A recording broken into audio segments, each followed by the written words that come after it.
Chapter 2 About halfway between West Egg and New York, the motor road hastily joins the railroad and runs beside it for a quarter of a mile, so as to shrink away from a certain desolate area of land. This is a valley of ashes, a fantastic farm where ashes grow like wheat into ridges and hills and grotesque gardens, where ashes take the forms of houses and chimneys and rising smoke, and finally, with a transcendent effort, of men who move dimly and already crumbling through the powdery air. Occasionally a line of grey cars crawls along an invisible track, gives out a ghastly creak, and comes to rest, and immediately the ash-grey men swarm up with leaden spades, and stir up an impenetrable cloud, which screens their obscure operations from your sight. But above the grey land, and the spasms of bleak dust which drift endlessly over it, you perceive, after a moment, the eyes of Dr. T. J. Eckelberg. The eyes of Dr. T. J. Eckelberg are blue and gigantic. Their irises are 1 yard high. They look out of no face, but instead from a pair of enormous yellow spectacles which pass over a non-existent nose. Evidently some wild wag of an oculist set them there to fatten his practice in the borough of Queens, and then sank down himself into eternal blindness, or forgot them and moved away. But his eyes, dimmed a little by many paintless days, under sun and rain, brood on over the solemn dumping-ground. The Valley of Ashes is bounded on one side by a small foul river, and when the drawbridge is up to let barges through, the passengers on waiting trains can stare at the dismal scene for as long as a half an hour. There is always a halt there of at least a minute, and it was because of this that I first met Tom Buchanan's mistress. The fact that he had one was insisted upon wherever he was known. His acquaintances resented the fact that he turned up in popular restaurants with her and, leaving her at a table, sauntered about, chatting with whomsoever he knew. Though I was curious to see her, I had no desire to meet her, but I did. I went up to New York with Tom on the train one afternoon, and when we stopped by the ash-heaps, he jumped to his feet and, taking hold of my elbow, literally forced me from the car. "We're getting off," he insisted. "I want you to meet my girl." I think he'd tanked up a good deal at luncheon, and his determination to have my company bordered on violence. The supercilious assumption was that on Sunday afternoon I had nothing better to do. I followed him over a low whitewashed railroad fence, and we walked back 100 yards along the road under Dr. Eckelberg's persistent stare. The only building in sight was a small block of yellow brick sitting on the edge of the wasteland, a sort of compact Main Street ministering to it, and contiguous to absolutely nothing. One of the 3 shops it contained was for rent, and another was an all-night restaurant, approached by a trail of ashes. The third was a garage. Repairs, George B. Wilson, cars bought and sold. And I followed Tom inside. The interior was unprosperous and bare. The only car visible was the dust-covered wreck of a Ford, which crouched in a dim corner. It had occurred to me that this shadow of a garage must be a blind, and that sumptuous and romantic apartments were concealed overhead, when the proprietor himself appeared in the door of an office, wiping his hands on a piece of waste. He was a blond, spiritless man, anemic and faintly handsome. When he saw us, a damp gleam of hope sprang into his light blue eyes. "Hello, Wilson, old man," said Tom, slapping him jovially on the shoulder. "How's business?" "I can't complain," answered Wilson unconvincingly. "When are you going to sell me that car?" "Next week. I've got my man working on it now." "Works pretty slow, don't he?" "No, he doesn't," said Tom coldly. "And if you feel that way about it, maybe I'd better sell it somewhere else after all." "I don't mean that," explained Wilson quickly. "I just meant—" His voice faded off, and Tom glanced impatiently around the garage. Then I heard footsteps on the stairs, and in a moment the thickish figure of a woman blocked out the light from the office door. She was in the middle 30s, and faintly stout, but she carried her surplus flesh sensuously, as some women can. Her face, above a spotted dress of dark blue crêpe de chine, contained no facet or gleam of beauty, but there was an immediately perceptible vitality about her, as if the nerves of her body were continually smouldering. She smiled slowly, and, walking through her husband as if he were a ghost, shook hands with Tom, looking him flush in the eye. Then she wet her lips, and, without turning around, spoke to her husband in a soft, coarse voice. "Get some chairs, why don't you, so somebody can sit down?" "Oh, sure," agreed Wilson hurriedly, and went toward the little office, mingling immediately with the cement color of the walls. A white ashen dust veiled his dark suit and his pale hair as it veiled everything in the vicinity, except his wife, who moved close to Tom. "I want to see you," said Tom intently. "Get on the next train." "All right." "I'll meet you by the newsstand on the lower level." She nodded and moved away from him just as George Wilson emerged with 2 chairs from his office door. We waited for her down the road and out of sight. It was a few days before the 4th of July, and a gray, scrawny Italian child was setting torpedoes in a row along the railroad track. "Terrible place, isn't it?" said Tom, exchanging a frown with Dr. Eckelberg. "Awful." "It does her good to get away." "Doesn't her husband object?" "Wilson? He thinks she goes to see her sister in New York. He's so dumb he doesn't know he's alive." So Tom Buchanan and his girl and I went up together to New York, or not quite together, for Mrs. Wilson sat discreetly in another car. Tom deferred that much to the sensibilities of those East Eggers who might be on the train. She had changed her dress to a brown-figured muslin, which stretched tight over her rather wide hips, as Tom helped her to the platform in New York.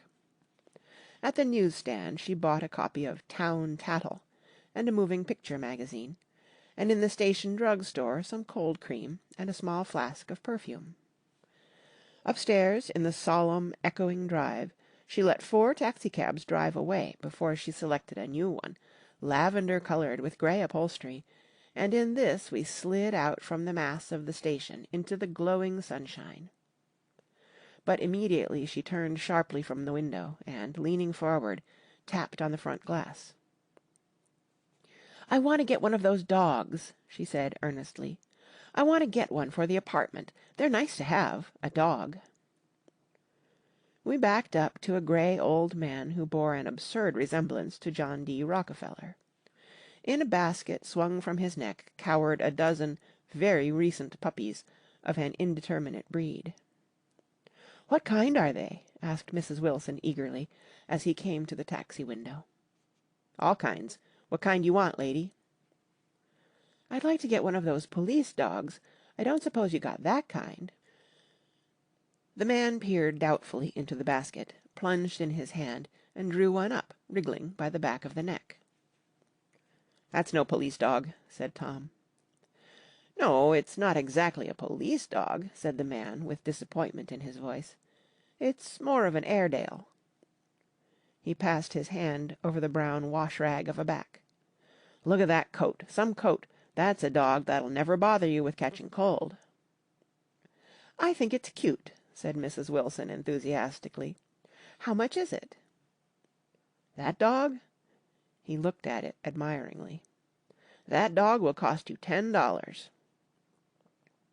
The Airedale, undoubtedly there was an Airedale concerned in it somewhere, though its feet were startlingly white, changed hands and settled down into Mrs. Wilson's lap, where she fondled the weatherproof coat with rapture. "Is it a boy or a girl?" she asked delicately. "That dog? That dog's a boy." "It's a bitch," said Tom decisively. "Here's your money. Go and buy 10 more dogs with it."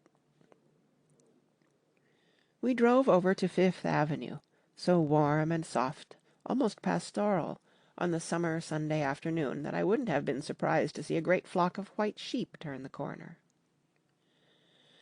"Hold on," I said. "I have to leave you here." "No, you don't," interposed Tom quickly. "Myrtle'll be hurt if you don't come up to the apartment. Won't you, Myrtle?" "Come on," she urged. "I'll telephone my sister Catherine. She's said to be very beautiful by people who ought to know." "Well, I'd like to, but—" We went on, cutting back again over the park toward the West Hundreds. At 158th Street the cab stopped at one slice in a long white cake of apartment houses.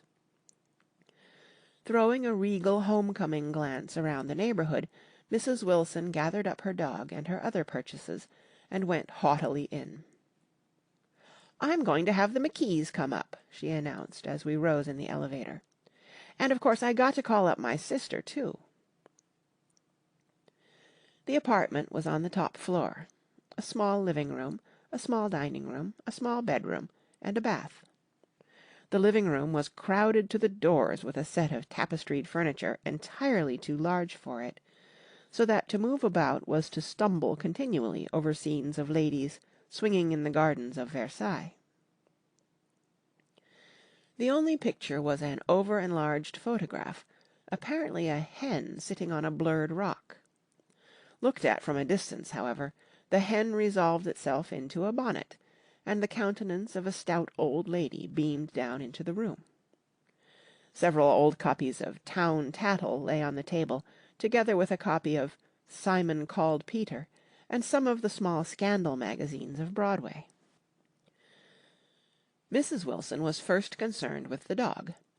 A reluctant elevator boy went for a boxful of straw and some milk, to which he added on his own initiative a tin of large, hard dog biscuits, one of which decomposed apathetically in the saucer of milk all afternoon. Meanwhile Tom brought out a bottle of whiskey from a locked bureau drawer. "I have been drunk just twice in my life, and the second time was that afternoon, so everything that happened has a dim, hazy cast over it, although until after 8 o'clock the apartment was full of cheerful sun." Sitting on Tom's lap, Mrs. Wilson called up several people on the telephone. Then there were no cigarettes, and I went out to buy some at the drugstore on the corner. When I came back they had disappeared, so I sat down discreetly in the living room and read a chapter of Simon Called Peter. Either it was terrible stuff or the whiskey distorted things, because it didn't make any sense to me. Just as Tom and Myrtle (after the first drink Mrs. Wilson and I called each other by our first names) reappeared, company commenced to arrive at the apartment door. The sister, Catherine, was a slender, worldly girl of about 30, with a solid, sticky bob of red hair and a complexion powdered milky white. Her eyebrows had been plucked and then drawn on again at a more rakish angle, but the efforts of nature toward the restoration of the old alignment gave a blurred air to her face. When she moved about there was an incessant clicking as innumerable pottery bracelets jangled up and down upon her arms. She came in with such a proprietary haste, and looked around so possessively at the furniture that I wondered if she lived here. But when I asked her, she laughed immoderately, repeated my question aloud, and told me she lived with a girl-friend at a hotel. Mr. McKee was a pale, feminine man from the flat below. He had just shaved, for there was a white spot of lather on his cheekbone, and he was most respectful in his greeting to everyone in the room. He informed me that he was in the artistic game, and I gathered later that he was a photographer, and had made the dim enlargement of Mrs. Wilson's mother, which hovered like an ectoplasm on the wall. His wife was shrill, languid, handsome, and horrible. She told me with pride that her husband had photographed her 127 times since they had been married. Mrs. Wilson had changed her costume some time before, and was now attired in an elaborate afternoon dress of cream-coloured chiffon, which gave out a continual rustle as she swept about the room. With the influence of the dress, her personality had also undergone a change. The intense vitality that had been so remarkable in the garage was converted into impressive hauteur. Her laughter, her gestures, her assertions became more violently affected moment by moment, and as she expanded, the room grew smaller around her, until she seemed to be revolving on a noisy, creaking pivot through the smoky air. "My dear," she told her sister, in a high, mincing shout, "most of these fellas will cheat you every time. All they think of is money. I had a woman up here last week to look at my feet, and when she gave me the bill you'd have thought she had my appendicitis out." "What was the name of the woman?" asked Mrs. McKee. "Mrs. Aberhart. She goes around looking at people's feet in their own homes." "I like your dress," remarked Mrs. McKee. "I think it's adorable." Mrs. Wilson rejected the compliment by raising her eyebrow in disdain. "It's just a crazy old thing," she said. "I just slip it on sometimes when I don't care what I look like." "But it looks wonderful on you, if you know what I mean," pursued Mrs. McKee. "If Chester could only get you in that pose, I think he could make something of it." We all looked in silence at Mrs. Wilson, who had removed a strand of hair from over her eyes, and looked back at us with a brilliant smile. Mr. McKee regarded her intently with his head on one side, and then moved his hand back and forth slowly in front of his face.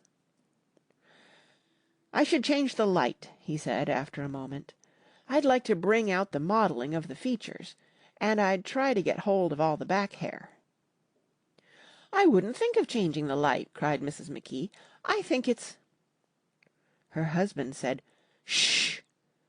and we all looked at the subject again, whereupon Tom Buchanan yawned audibly and got to his feet. "You McKees have something to drink," he said. "Get some more ice and mineral water, Myrtle, before everybody goes to sleep." "I told that boy about the ice." Myrtle raised her eyebrows in despair at the shiftlessness of the lower orders. "These people! You have to keep after them all the time." She looked at me and laughed pointlessly. Then she flounced over to the dog, kissed it with ecstasy, and swept into the kitchen, implying that a dozen chefs awaited her orders there. "I've done some nice things out on Long Island," asserted Mr. McKee. Tom looked at him blankly. "Two of them we have framed downstairs." "Two what?" demanded Tom. "Two studies.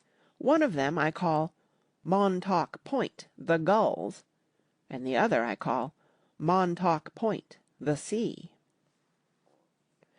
The sister Catherine sat down beside me on the couch.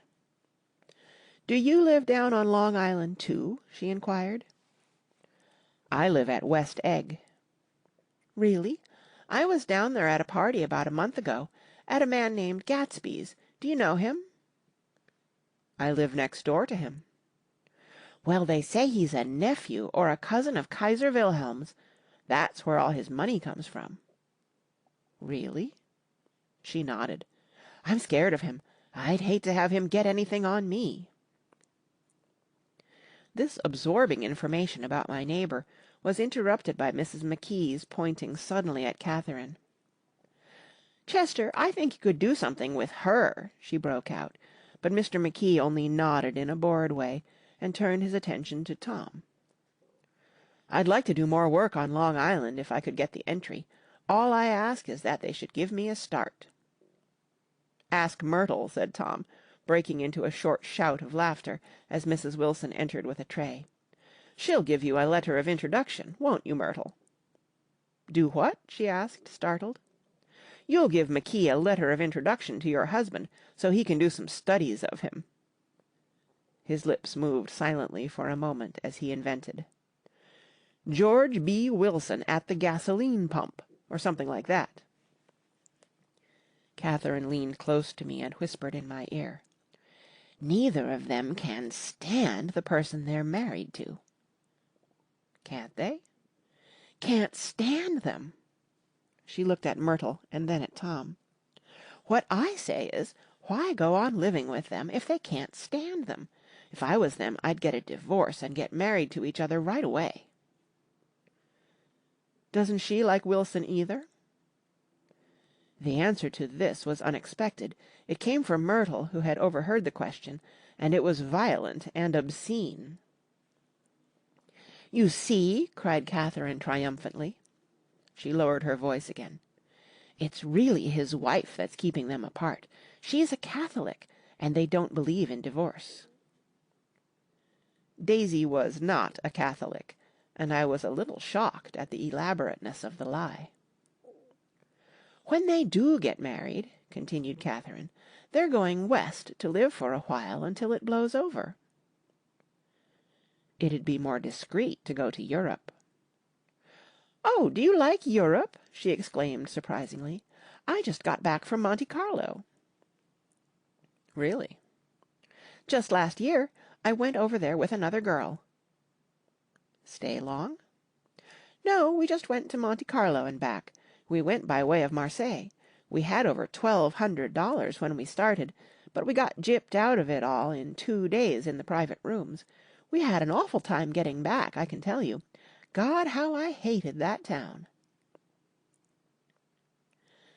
The late afternoon sky bloomed in the window for a moment, like the blue honey of the Mediterranean. Then the shrill voice of Mrs. McKee called me back into the room. "I almost made a mistake, too," she declared vigorously. "I almost married a little kike who'd been after me for years. I knew he was below me. Everybody kept saying to me, 'Lucille, that man's way below you.' But if I hadn't met Chester, he'd have got me sure." "Yes, but listen," said Myrtle Wilson, nodding her head up and down. "At least you didn't marry him." "I know I didn't." "Well, I married him," said Myrtle ambiguously, "and that's the difference between your case and mine." "Why did you, Myrtle?" demanded Catherine. "Nobody forced you to." Myrtle considered. "I married him because I thought he was a gentleman," she said finally. "I thought he knew something about breeding, but he wasn't fit to lick my shoe." "You were crazy about him for a while," said Catherine. "Crazy about him?" cried Myrtle incredulously. "Who said I was crazy about him? I never was any more crazy about him than I was about that man there." She pointed suddenly at me, and everyone looked at me accusingly. I tried to show by my expression that I had played no part in her past. "The only crazy I was when I married him. I knew right away I made a mistake. He borrowed somebody's best suit to get married in, and never even told me about it, and then the man came after it one day when he was out. 'Oh, is that your suit?' I said. 'This is the first I ever heard about it.' But I gave it to him, and then I lay down and cried to beat the band all afternoon." "She really ought to get away from him," resumed Catherine to me. "They've been living over that garage for 11 years, and Tom's the first sweetie she ever had."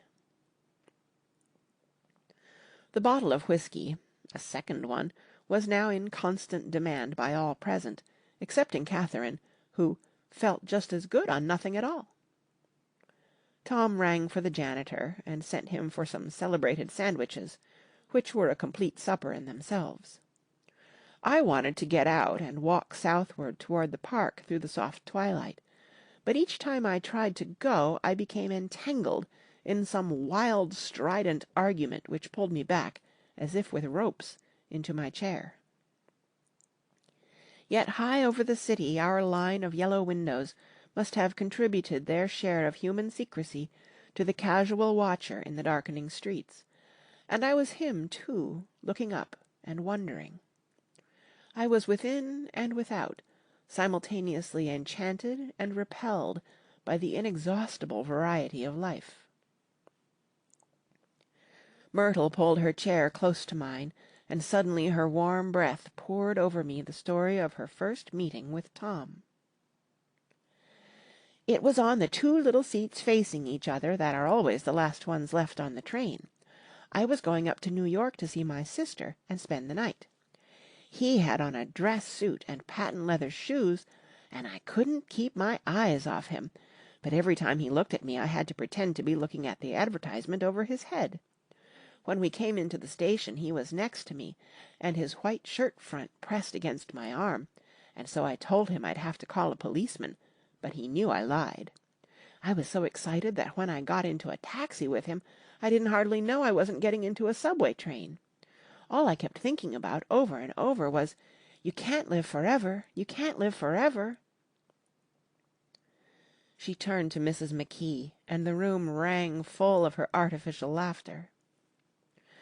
"My dear," she cried, "I'm going to give you this dress as soon as I'm through with it. I've got to get another one tomorrow. I'm going to make a list of all the things I've got to get.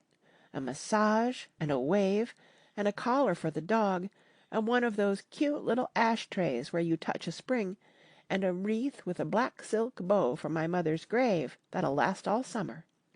I got to write down a list so I won't forget all the things I got to do." It was 9 o'clock. Almost immediately afterward I looked at my watch, and found it was 10. Mr. McKee was asleep on a chair with his fists clenched in his lap, like a photograph of a man of action. Taking out my handkerchief, I wiped from his cheek the remains of the spot of dried lather that had worried me all the afternoon. The little dog was sitting on the table looking with blind eyes through the smoke, and from time to time groaning faintly. People disappeared, reappeared, made plans to go somewhere, and then lost each other, searched for each other, found each other a few feet away. Sometime toward midnight Tom Buchanan and Mrs. Wilson stood face to face discussing, in impassioned voices, whether Mrs. Wilson had any right to mention Daisy's name. "Daisy, Daisy, Daisy," shouted Mrs. Wilson. "I'll say it whenever I want to. Daisy, Making a short, deft movement, Tom Buchanan broke her nose with his open hand. Then there were bloody towels upon the bathroom floor, and women's voices scolding, and high over the confusion a long, broken wail of pain. Mr. McKee awoke from his doze and started in a daze toward the door. When he had gone halfway he turned around and stared at the scene. His wife and Catherine scolding and consoling as they stumbled here and there among the crowded furniture with articles of aid, and the despairing figure on the couch bleeding fluently and trying to spread a copy of Town Tattle over the tapestry scenes of Versailles. Then Mr. McKee turned and continued on out the door. Taking my hat from the chandelier, I followed. "Come to lunch some day," he suggested, as we groaned down in the elevator. "Where?" "Anywhere." "Keep your hands off the lever," snapped the elevator boy. "I beg your pardon," said Mr. McKee with dignity. "I didn't know I was touching it." "All right," I agreed. "I'll be glad to." I was standing beside his bed, and he was sitting up between the sheets, clad in his underwear, with a great portfolio in his hands. "Beauty and the Beast," "Loneliness," "Old Grocery Horse," "Brooklyn Bridge." Then I was lying half asleep in the cold lower level of the Pennsylvania station, staring at the Morning Tribune, and waiting for the 4 o'clock train. End of chapter 2.